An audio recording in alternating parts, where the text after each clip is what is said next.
Hello everyone. Today I would like to review the book called Momentum Masters, a round table interview with super traders.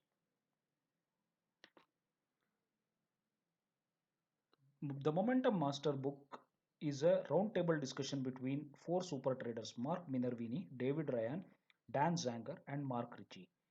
Mark Minervini is an author and star trader with 30 plus years of experience. He is also the founder of the Minervini Private Access. David Ryan is a star trader with 40 plus years of experience. He is a well known William O'Neill protege. Dan Zanger is a star trader with 25 years of experience. He runs his own newsletter called Zanger Report. Mark Ritchie, too, is the youngest in the group and he is winner of many trading contests. He is the son of Mark Ritchie, who has been featured in the Jack Swagger books. Moving on to the format of the book has 130 most relevant questions received by various traders across the world. So these have been categorized into different chapters or sections. The book is organized into 11 chapters, including the introduction and the conclusion chapter. All of the book is meat of trading. So what I mean is most of the books deal with some personal experiences, upbringing of the author and all those things, but this book is almost 90% plus about trading. So only the first introduction chapter and the last conclusion chapter are a bit on the additional things, but most of it is on important aspects such as stock selection, position management, risk management, entry, etc. And every chapter is in the form of a discussion among the super traders.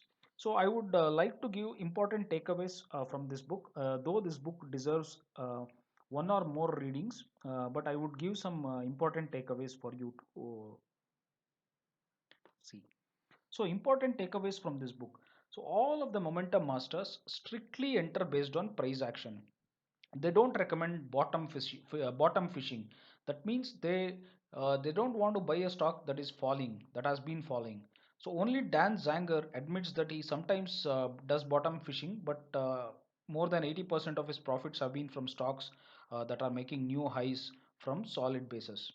And all of them look at classical indicators such as volume, and most of them trade only on the long side and or admit to have made most of their money on the long side. Though agnostic to the size of the company, but there is a general opinion among the super traders that large caps are more efficiently priced as they are more widely followed. So moving on, the search for strong stocks or group of stocks uh, is based only on price movement. So they check for the price action and then see if there is any theme emerging. Most momentum masters are not too diversified. Most hold 8 to 20 stocks when fully invested, and most of them don't hesitate to go 100% into cash when they are not confident about the markets. Position sizing chapter is an important chapter with lot of insights, so I would recommend this chapter deserves multiple readings. All the traders use some amount of technical analysis, though no complex setups have been used or discussed in this book. So most traders check the chart first and then scan to the through the fundamentals. So moving on, all traders look through hundreds of charts every day. So the super traders admit to have studied lots of charts on a daily basis, and they deep dive into at least one company per day.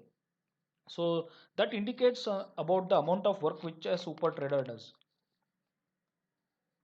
So price to earnings ratio is the least of the consideration of momentum masters.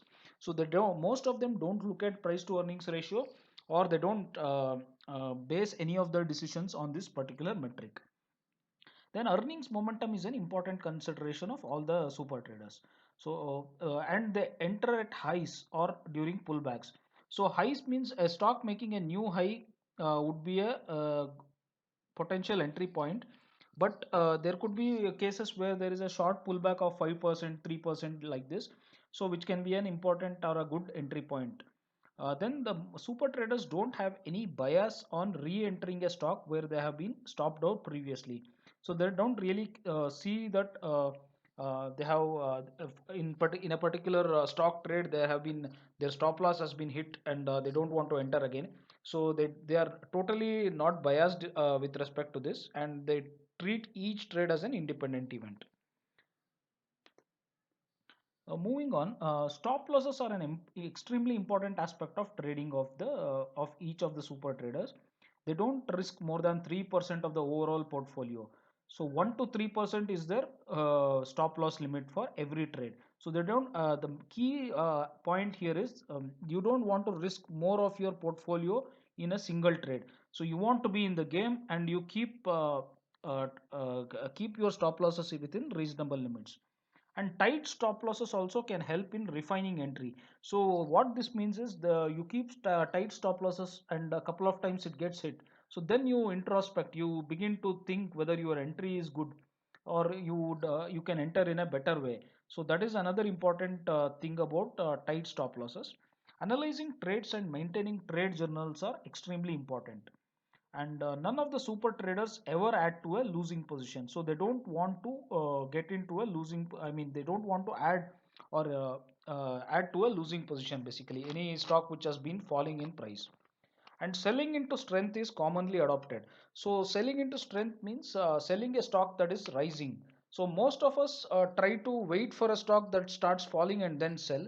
But selling into strength is an important trait of a super trader. So when the whole world is thinking that this is the best stock or it's going to make new highs on a regular basis, so some super traders, get in and give a reality check by selling into strength. Then trailing stop losses are subjectively used. So they are also used by the super traders, but they are again used subjectively.